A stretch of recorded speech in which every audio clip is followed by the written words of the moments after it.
Hi guys, welcome to the video. Firstly, I just want to say I am really sorry for the setup of this. I don't have any fancy equipment or anything like this. This is just a one-off video. It's just me drawing.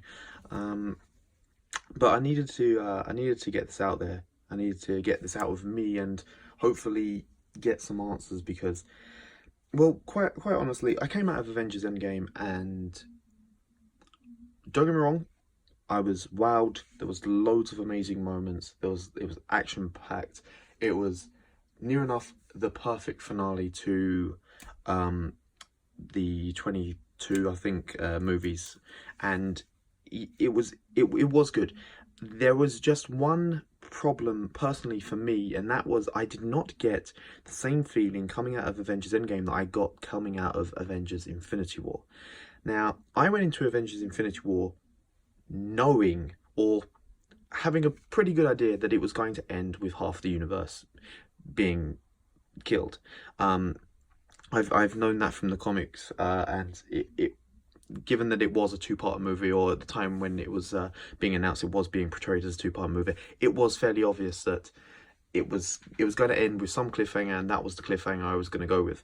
Now, and even then, I came out of that movie still shocked, still breathless, still at awe with the movie.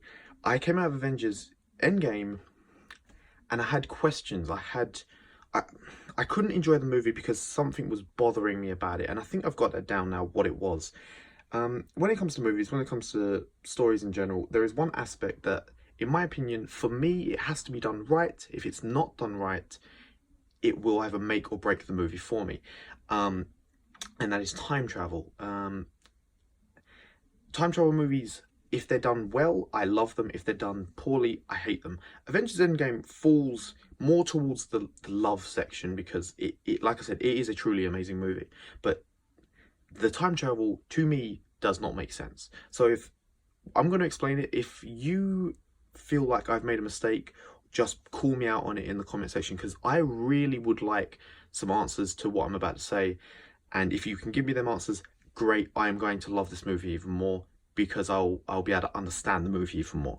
But let's get straight into it. Okay, so here we've got the timeline of events in Avengers Endgame. You got 1970 on one side, where they travel back after the second try in the Battle of New York, and then you got 2023 on this end, which is 5 years after the events of Avengers Infinity War. Now,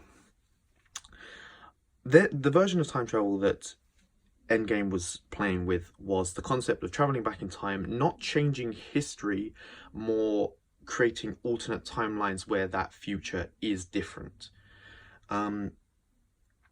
They use Back to the Future as one of those. They use Back to the Future as like a comparison, even though Back to the Future, the trilogy, has both versions of time travel. They're referencing the changing history part that is explored in number one.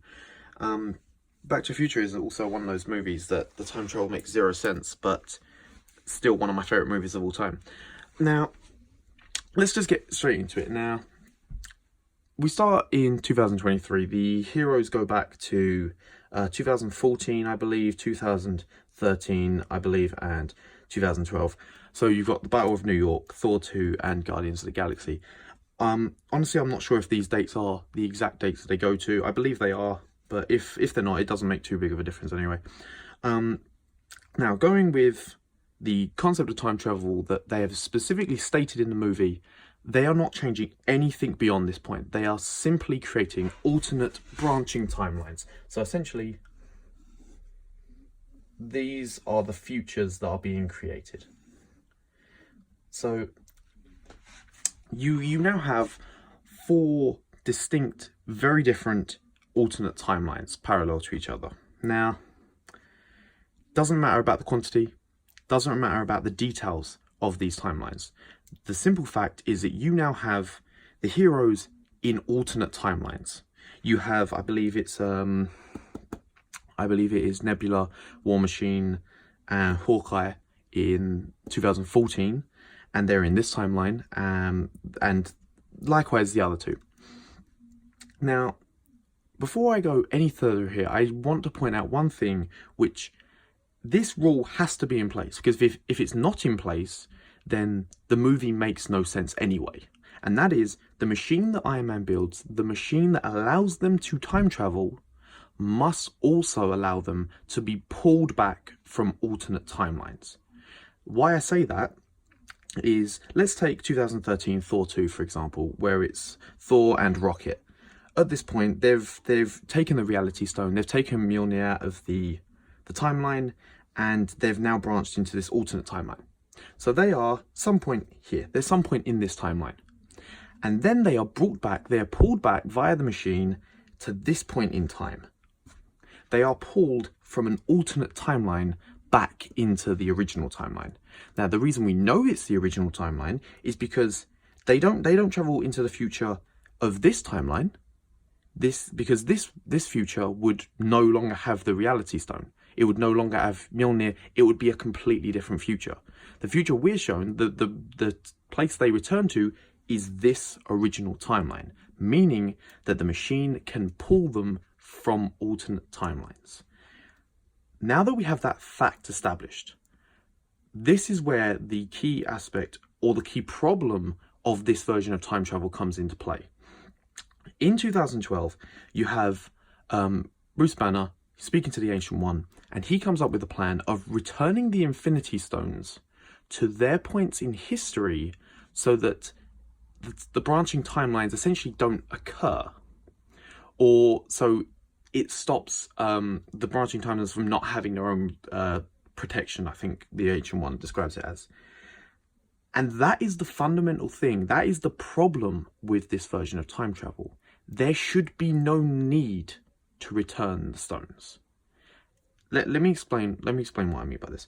Given that there is no changing of history, then once all of the heroes return back from their alternate timelines to 2023, this history should remain completely the same. There should have not been any changes to this history, because that's the version of time travel they're going with.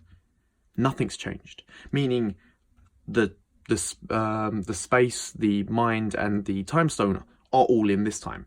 The reality stone is still here. The power stone is still here. They're still there. It's only in these branching timelines that the Infinity Stones are now missing. Now, fine, I would understand if they were going to say, what we'll do is we'll take them back in time, replace them, and then these timelines would all get cancelled out. I understand the concept of that. But the problem is, the only way they'd be able to do that is by returning to these alternate timelines. But that's not what they do. The machine that Tony Stark builds, unless there is an unknown rule that they don't specifically state in the movie, the only thing the machine does in terms of sending people back in time is it sends them back in time. Let's say Captain America at the end of the movie travels back in time to replace the stones that were taken from 2012.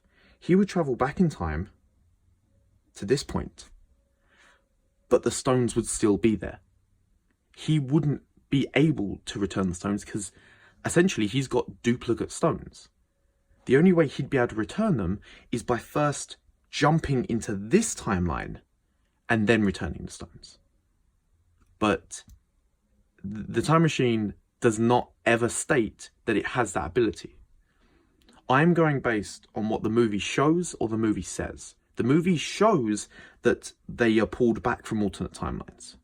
The movie states that there is no change in history.